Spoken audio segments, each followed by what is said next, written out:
आइए मैं आपको समझाता हूँ। क्लास 10th का बुक है साइंस और फिजिक्स, उसको इंग्लिश में बोलते हैं और हिंदी में बोलते हैं भौतिकी, भौतिक शास्त्र भी बोलते हैं, ठीक है। और इसमें एक चैप्टर होता है प्रकाश का प्रवर्तन, इंग्लिश में बोलते हैं रिफ्लेक्शन ऑफ लाइट।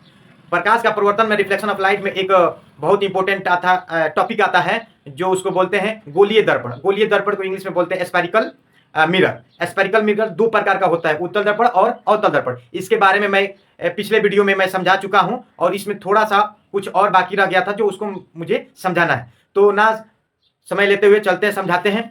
सबसे पहले देखिए गोलीय दर्पण हमको समझना है। तो गोलीय दर्पण समझना है तो सबसे पहले आपको ध्यान रखना है। यहाँ पर देखते हैं तो गोला एक बनाते हैं, गोला को मैं समझाया था, गोल हो गया। तो ये दर्पण के रूप में हम समझाएंगे। इसको बीच वाला को हम बोलते थे केंद्र बोलते थे, केंद्र बोलते थे, केंद्र को सी से सूचित करते हैं, ठीक है। और एक यहाँ प्रधान अक्ष चलता है जिसको प्रधान अक्ष बोलते थे। प्रधान अक्ष को इंग्लिश में प्रिंसिपल एक्सिस बोलते हैं, प्रिंसिपल एक्सिस बोलते हैं। और यहाँ पर होता था पी, यहाँ पर होता P1, पी इसको बोलते हैं दोनों यहाँ पॉइंट और यहाँ पॉइंट को बोलते थे ध्रुव, ध्रुव बोलते थे। ध्रुव को इंग्लिश में बोलते हैं पोल, पोल इसीलिए इसको पी से सूचित करते हैं। तो यहाँ दो हिस्सा जब करते थे हम लोग, दो हिस्सा करेंगे। यहाँ पर एक आता था अंदर में, अंदर में आपका क्या रंगा हुआ है, तो अंदर में रंगा हुआ है, परावर्तक सतह उभरी रहता है। तो देखो ये पूरा बाहरी रहता है। तो यहाँ पर हम देखो यहाँ पर लेते थे आधा हिस्सा, यहाँ पर मान लो यहाँ क्या हो गया, वक्रता केंद्र हो गया। वक्रता केंद्र के यहाँ बीचों बीच दो, यहाँ पी मान लिया, P1 नहीं लेंगे, पी, अब नया सीधा समझे।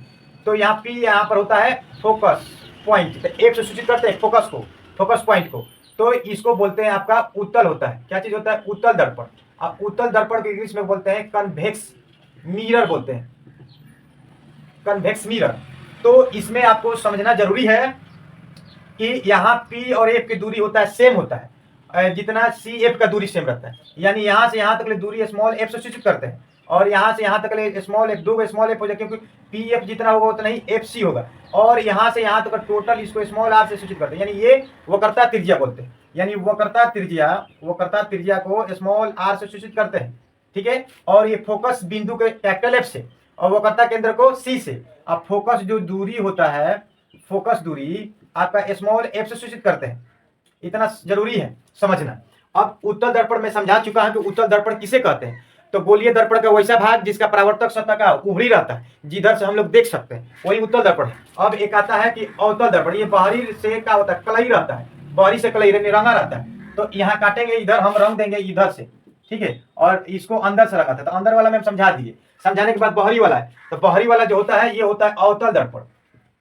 अवतल दर्पण बोलते हैं, अवतल दर्पण को इंग्लिश में बोलते हैं कनकेव मिरर, कनकेव मिरर होता है। तो अवतल दर्पण को मैं डिफिनेशन द्वारा पहले वीडियो में समझा चुका हूं। उसको बोलते हैं वैसा गोलीय दर्पण जिसका परावर्तक सतह अंदर की ओर धंसा हो, अंदर की ओर धंसा हो, उसको अवतल दर्पण कहते हैं। तो देखिए यहाँ पर जो होता है, यहाँ पर एक त्रिज्या होता है, वक्रता केंद्र, सॉरी वक्रता केंद्र जो C, और यहाँ पॉइंट एक होता है जो होता है F, फोकस बिंदु, और यहाँ होता है P, ठीक है।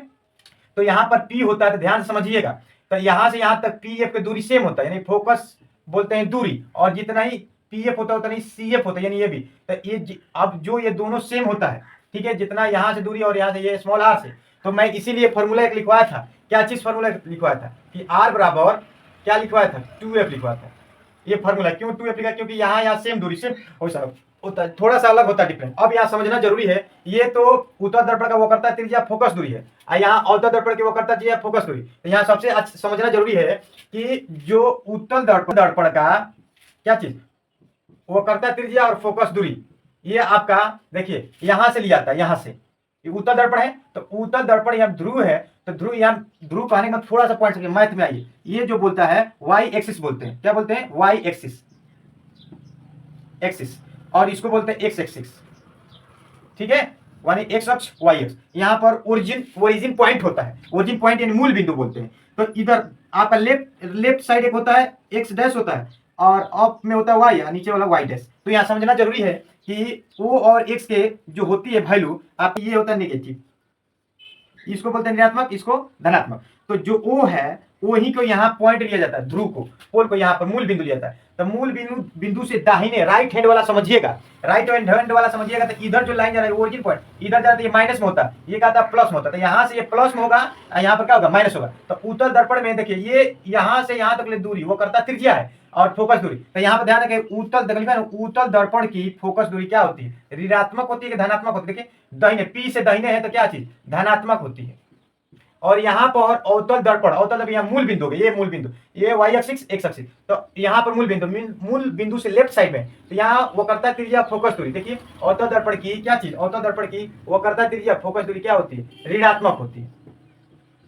ऋणात्मक, ऋणात्मक नेगेटिव में होती है, नेगेटिव में चिन्ह के अनुसार बोलेंगे तो माइनस में होता है। और यहाँ पर क्या होता है धनात्मक, धनात्मक क्या बोलते हैं, पॉजिटिव बोलते हैं, पॉजिटिव यानी यहाँ पर होता है आपका प्लस का चिन्ह। तो इतना आपको समझना जरूरी था कि अवतल दर्पण की फोकस दूरी और वक्रता त्रिज्या क्या होती है, ऋणात्मक होती है, और उत्तल दर्पण की फोकस दूरी और वक्रता त्रिज्या क्या होती है, धनात्मक होती है। तो इतना समझ गए।